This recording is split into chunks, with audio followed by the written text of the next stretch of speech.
have known rivers. I have known rivers ancient as the world and older than the flow of human blood in human veins.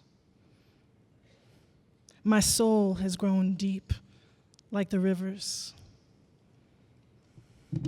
I bathed in Euphrates when dawns were young. I built my hut near the Congo and it lulled me to sleep. I looked upon the Nile and raised pyramids above it. I heard the singing of the Mississippi when Abe Lincoln went down to New Orleans, and I've seen its murky bosom turn all golden in the sunset.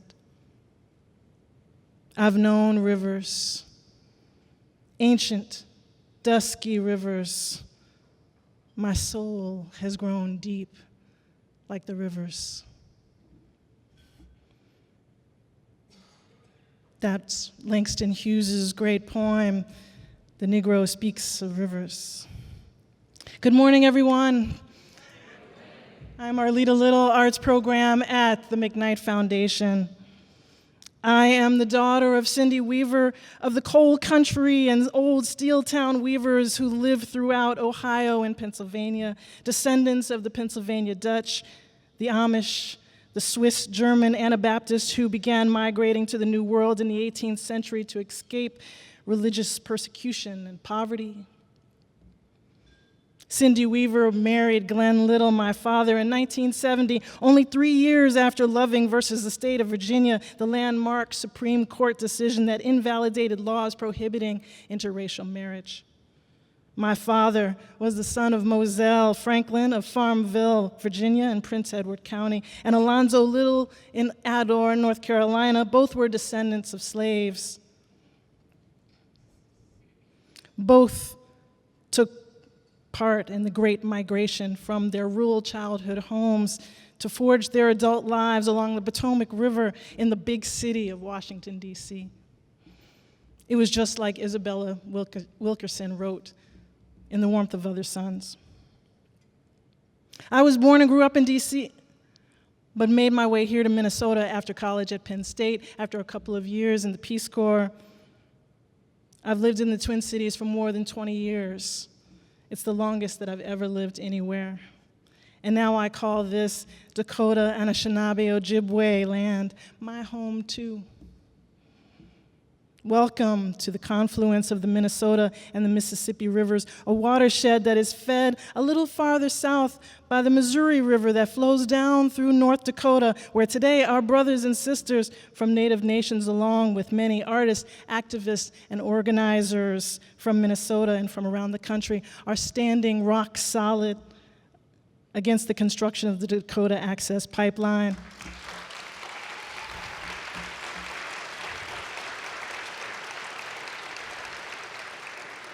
Standing to protect the land and the water, our sources of life. This morning, we are also sitting at a confluence of contradictions that weave the complex character of our state.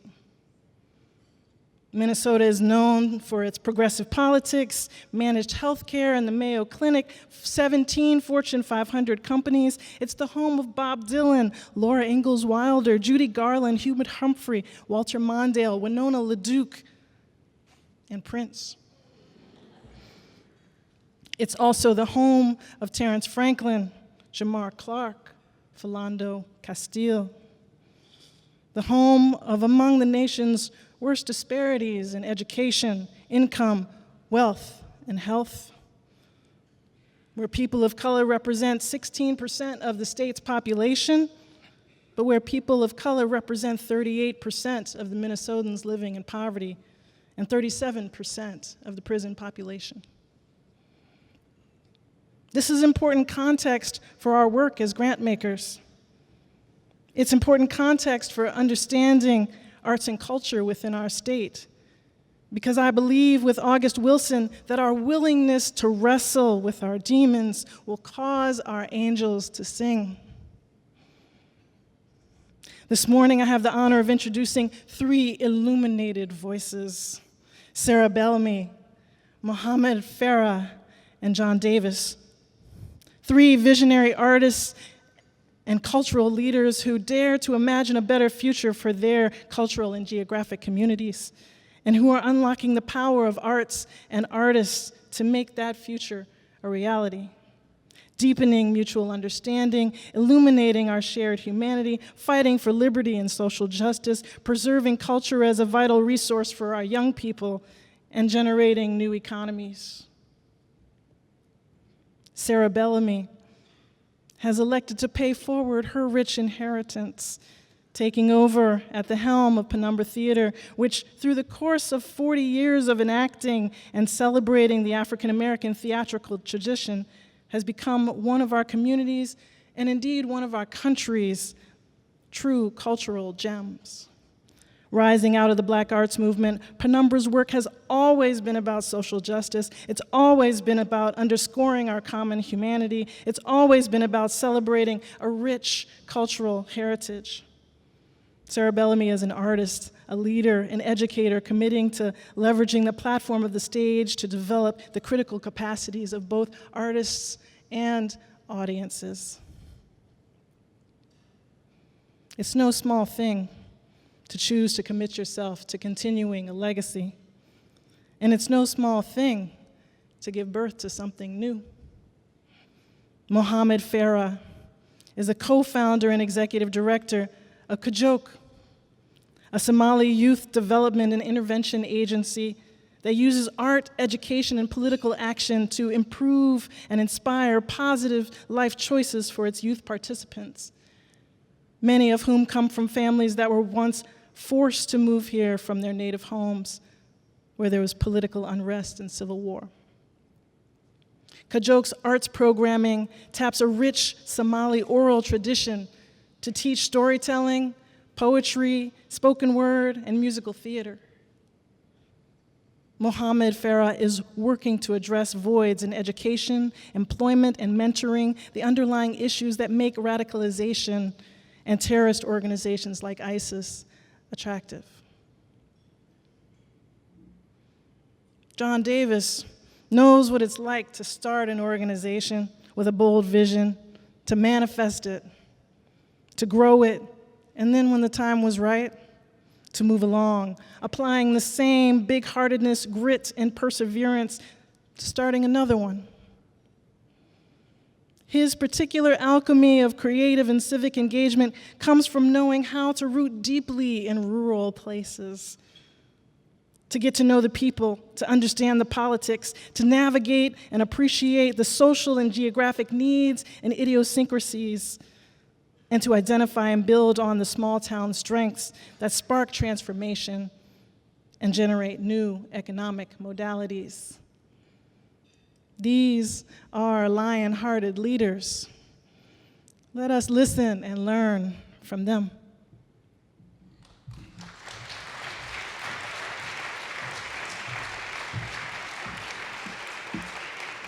Thank you. Thank you, Arlita. So inspiring. Thank you all for having me here. Very excited to talk with you this morning. So almost 20 years ago, the visionary Wachowski siblings sent an unlikely hero, Neo, on a journey to uncover the real in reality and to free humanity from being held hostage as batteries powering a machine-run world. On his adventure, Neo encountered a child prodigy who could bend silverware with his mind. The 10-year-old simply explained, "Do not try to bend the spoon. That is impossible. Instead, only try to realize the truth. There is no spoon." You might remember this film, The Matrix. Using the struggle for freedom as a platform, the Wachowskis tapped into a question that philosophers have been asking for ages. What is real? I understand theater is constantly probing that question. The stories that we tell, the very act of recreating our experiences on stage, is an investigation of that question. What is real? What is our reality? Coming from a cultural studies standpoint, it is language that both separates us from and constitutes the real.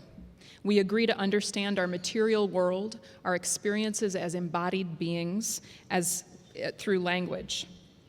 The rudimentary example used in semiotics is the notion of a tree. Already you have a picture in your head of what I mean by tree, and we may call it a tree, an arbre, arbol, baum, shajara, or shu. And the word conjures a picture in the minds of the people who understand it. Still, I bet if I asked each of you to take 15 seconds to quickly sketch the image that you have in your mind's eye, some would draw a cloud-like thing with lines curving away from it, others would draw a series of triangles, one on top of the other, and so on. And whether or not you pictured an oak tree, a willow tree, a fruit tree, that depends on your individual and cultural experiences. But collectively, we've agreed on a symbol that signifies what we mean by tree. And while it flattens out detail and nuance, we agree that it'll do. Tree means tree. Think of language systems as a lens between you and the thing that you're trying to comprehend. Our naming, it makes the thing real. Our reality is forever mediated by these systems, some of which are quite apparent, and others which persist precisely because we don't trouble to think about them. The words we use govern our reality. They shape the stories we tell ourselves about who we are, about what we believe, and they ultimately determine what we do. This process is so normalized that it hides an expression of power we rarely interrogate: cultural hegemony. I bring this up because I want us to think about the process of making meaning out of our experiences and how language charts a course toward a shared horizon of understanding. I recently went through an exercise with a group of theater professionals, about 30 of us, a predominantly white and predominantly male group with a few particularly passionate people of color and women participating.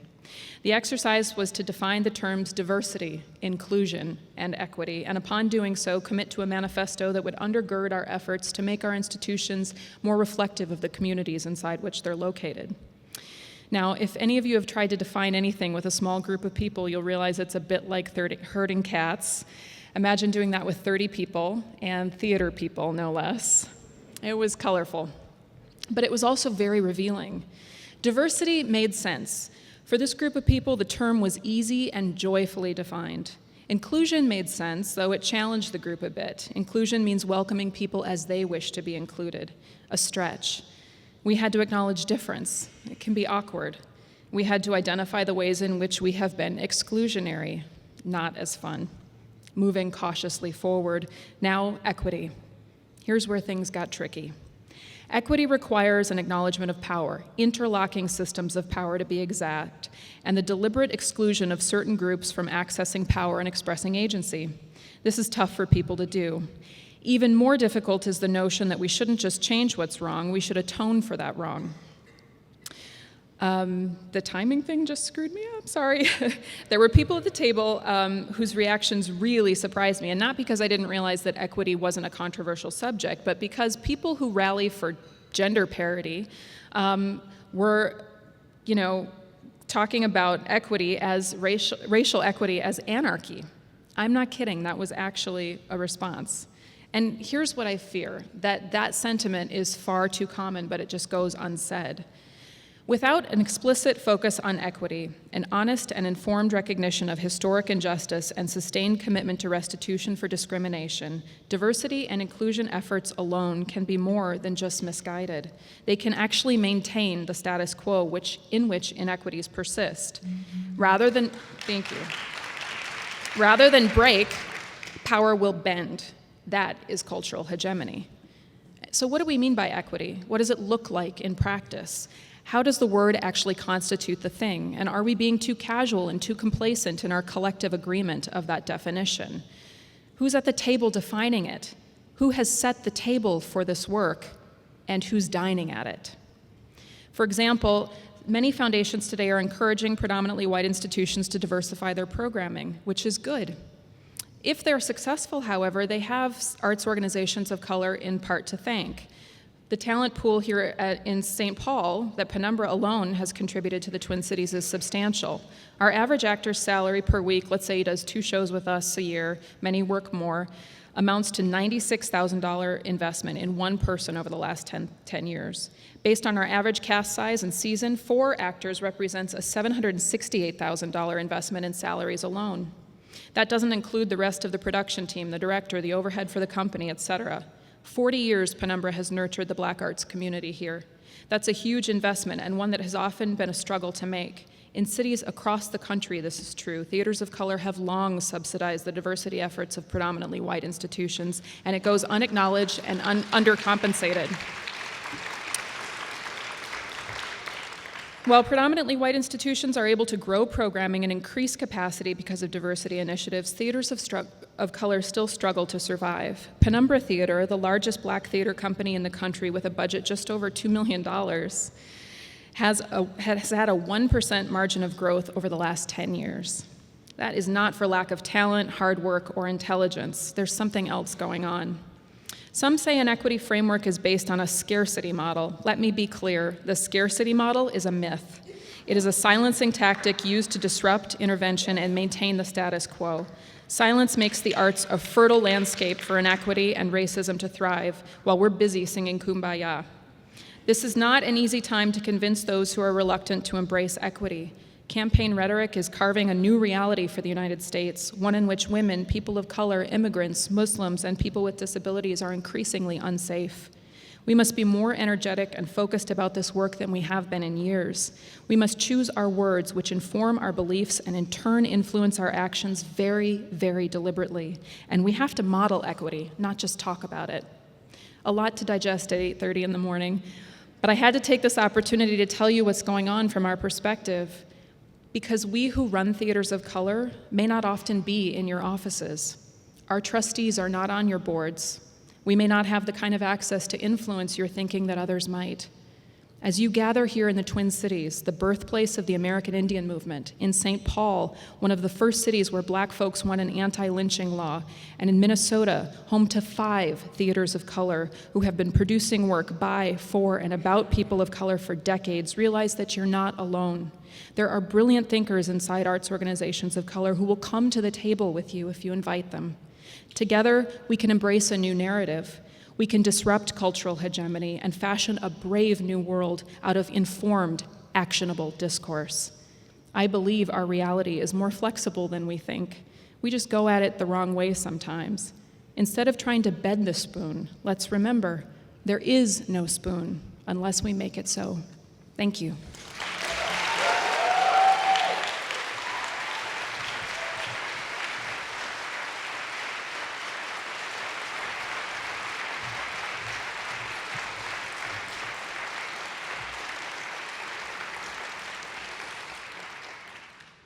I'm not sure how I'm going to top that one. Good morning. First of all, I just want to say thank you so much for having me. I want to say thank you to the event committee for really putting together this amazing, beautiful event for us. Before I start, I want to give you, my name is Mohamed Farah. I am the executive director of Joog. Before I start, I want to give you a brief history about the Somali community here in Minnesota. Somalis started moving to Minnesota in the early 1990s, and unfortunately they didn't move here because of the snow. I know most of us do live here in Minnesota because of this bipolar weather that we have here, but unfortunately not for the Somalis. But however, they did come to Minnesota to pursue better jobs, to live in a safe environment, and to pursue the American dream. See, in 2007, many issues were increasing in the Somali community, issues that were affecting young people the most, issues such as gang violence, high school dropouts, generational gaps between the youth and the elders, identity crisis, lack of guidance or mentorship. And also at that time, a dozen of young people decided to leave and to join a terrorist group in Somalia. And so at the time, there wasn't really a leadership or voice for young people because of the disconnect between the two generations. And so a dozen of young people came together and said, you know what? In order to tackle some of these issues, young people have to be involved. And so the youngest being in high school, the oldest being in college, I was lucky enough to be one of them. I know I'm not young anymore. So they came together to tackle some of these issues because someone had to. They wanted to create a platform where everyone was related, and that platform was the arts. Why? Because art is part of the Somali culture. In Somalia, art has been used as a way to communicate with others, to solve conflicts and issues. It has been used during celebrations and weddings. Somalia has been known and continue to be known as the nations of poets. Spoken word is huge in the Somali culture. It's what really, when we talk about the elders, this is part of their life. This is what they've done for many years in Somalia. And so what started by a dozen of young people in the Twin Cities to tackle some of these issues really turned into events, conferences, programming, and then to the organization that I work for today known as Joog. The word Joog is a Somali term, and it means to stay away and to stay out. And the message behind that is to get young people away from all negative influences, such as drugs and other negative influences, and really put them on the right path. And art has been a tool for us. Art has been really a platform of change. It has been a tool that we continue to use to build relationships between not only within the community, between the two generations, but also to build bonds between the community and the general community. We believe that the issues that we continue to face within the Somali community, it's not unique. It's not unique situations that we have. These issues have been faced by many communities. It's really a matter of learning what other communities have learned, what programs have been implemented. We believe that there's enough resources and programming around the community. It's really a matter of bridging and implementing these particular programs. And this is why we continue to have programs such as 4-H clubs, Boy Scouts, and also sending a group of girls to Yellowstone Park every year. And art has changed over the years within the community. We have a new generation of Somali Americans who see arts different than our elders. We have visual arts, photography, and painting. These are disciplines of arts that really we haven't seen in Somalia, but now it's being created right before our eyes.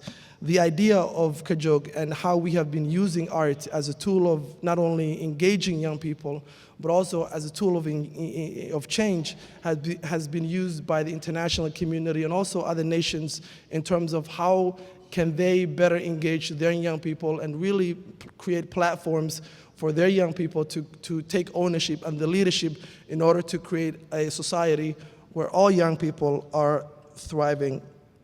A great example of how we use arts here a great example that I can tell you within the past 12 months is that we had a play called The Chronicles of the Diaspora. And The Chronicles of the Diaspora follows two different Somali families. They're going through various different issues, gang violence being one of them, mental health, and domestic abuse. And so obviously mental health is an issue that we face as a nation. It's a very critical issue that we still are continuing to tackle. But within the Somali community, or within the East African community, it's a taboo. But when we talk about mental health in the form of a play and art, people are willing to really talk about that. And so right after the play, there has been a discussion between the audience and the actors and the community. And the idea of that play is not only to talk about some of these touchy subjects, but also for the community, not as the Somali American community, but as Minneapolis, as St. Paul, as St. Cloud. How do we tackle some of these issues? Because the issues that we face within the Somali community or any other community does affect all of us. And so really, art has been a tremendous tool that we continue to use. I think we believe that it's a change maker, and it's something that we must continue to engage, and we must provide opportunities for young people. And it has been, there's been many researches that has been done where if a young person is involved in art, they're more likely to succeed, more likely to really able to do great things in life. And so art has been a tool that we continue to use, but it's also a tool for us to teach young people about their heritage, about their culture, because we believe that in order for a young person to lead this great state and this great nation of ours, they have to know their heritage, they have to know their culture, and arts does that for us. Thank you so much.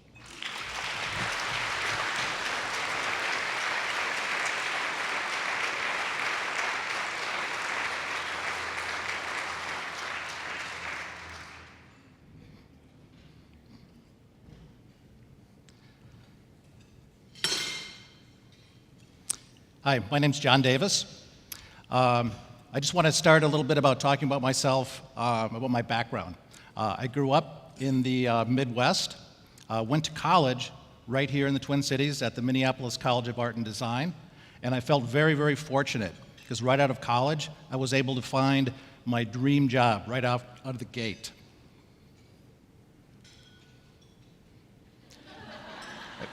It's not what it looks like. Okay, it is what it looks like. I sold shoes at Buster Brown in a mall, but that was only so I could save up enough money to find my dream home in rural America. Okay, it had no doors, windows, plumbing, or electricity, but other than that, it was ready to go. I spent 3 years working on renovating this farmhouse, and to make money, I painted barns, I painted garages. I got to know the farmers and the people of the community and listened to their stories and their wants and needs and hopes and desires, and they were in the arts. They were in poetry, they were in opera, they were in visual arts. There was just no access. I didn't think that was fair. For 3 years, I listened to the community, and then I found my inspiration. A friend gave me this toy plastic tractor, and everything just clicked. Form a nonprofit organization, have the same stakeholders in the community that I had worked for, form the board of directors. Mission, provide innovative access to the arts. The logo would be the tractor, symbolizing cultivating the arts. Goal, become a national model for rural arts and economic development. Simple.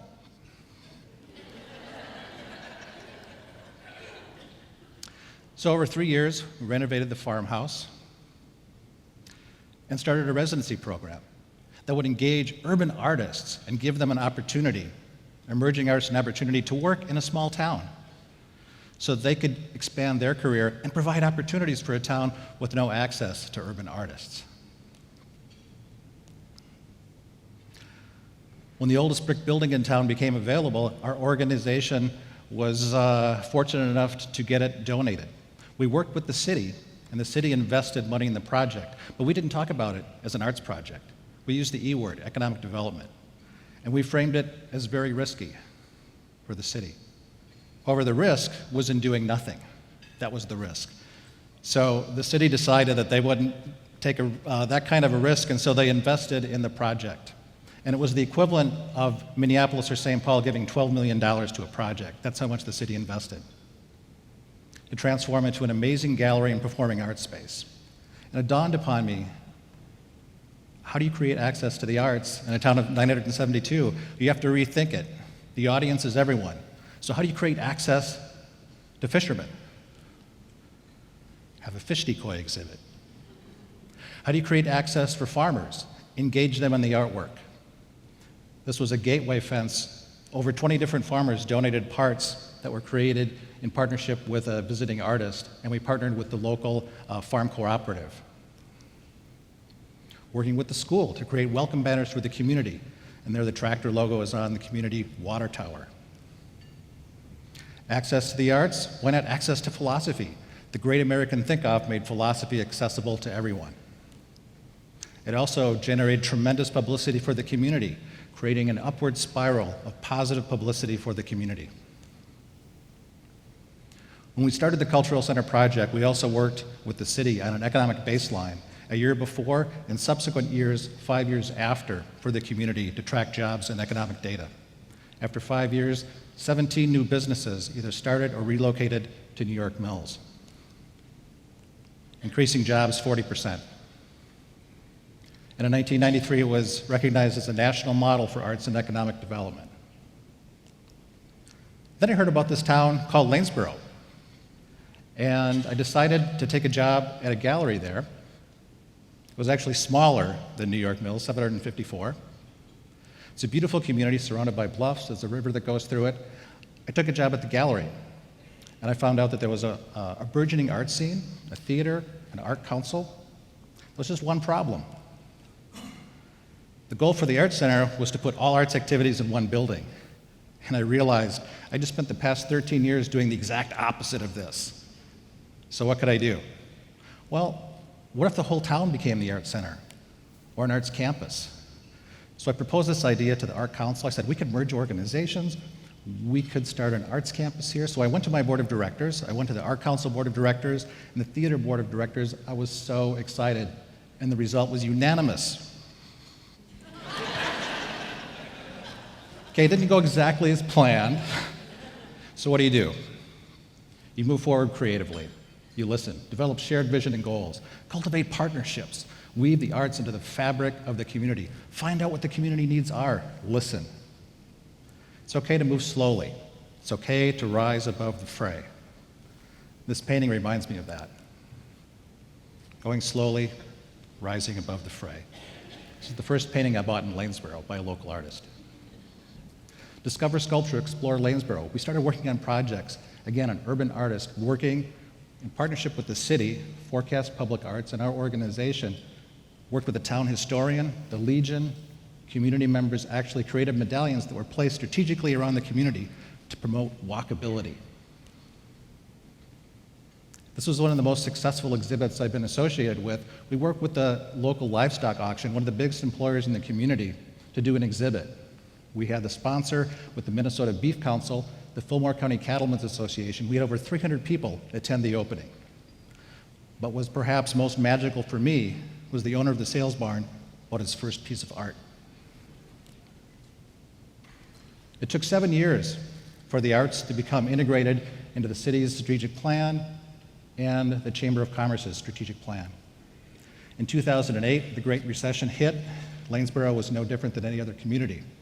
And in the midst of the recession, an Art Council board member came up to me and said, "What about this arts campus? What if we merged organizations?" Great idea. It only took 8 years for it to be somebody else's idea and become a shared vision. So we embarked on a $1 million capital campaign to transform the community into an arts campus. And we asked community members, not just for money, we asked for ideas. I didn't know what an arts campus looked like. I wanted to find out from the community. We engaged every single community member, including every single school child, in the process of envisioning what that could be. And one of the biggest problems was everyone who came to Lanesboro wanted to park in a one-block area. Nobody parked in the municipal parking lot. Why not turn it into a destination? Create a poetry parking lot with haiku by local and regional artists. Have an information kiosk so people could understand where to go in the community.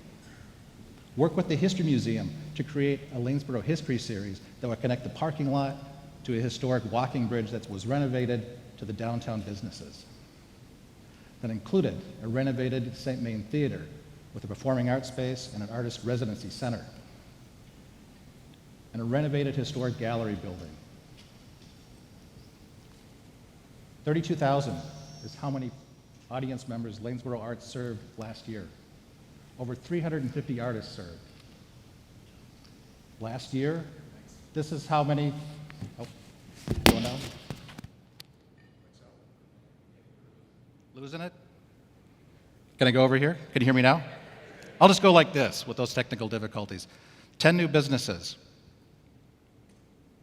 opened up on Main Street in Lanesboro after we announced the Arts Campus Initiative.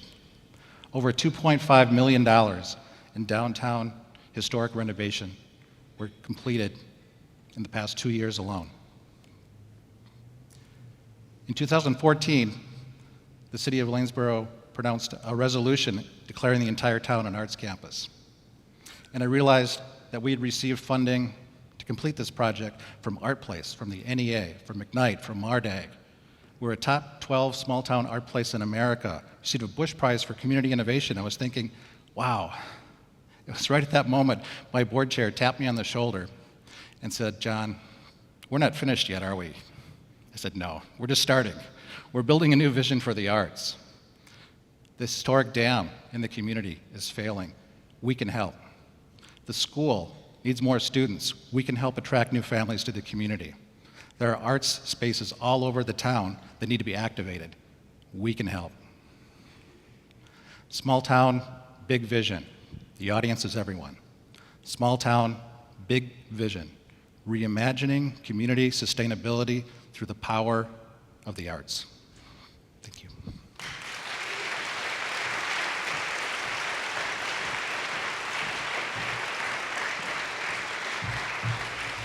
John, Mohamed, Sarah, thank you so much for sharing your talents, your experiences, your vision, your perseverance with us. You're inspiring. I hope that this has given you something to see the rest of your day and indeed the rest of your conference. I'll see you back here again tomorrow.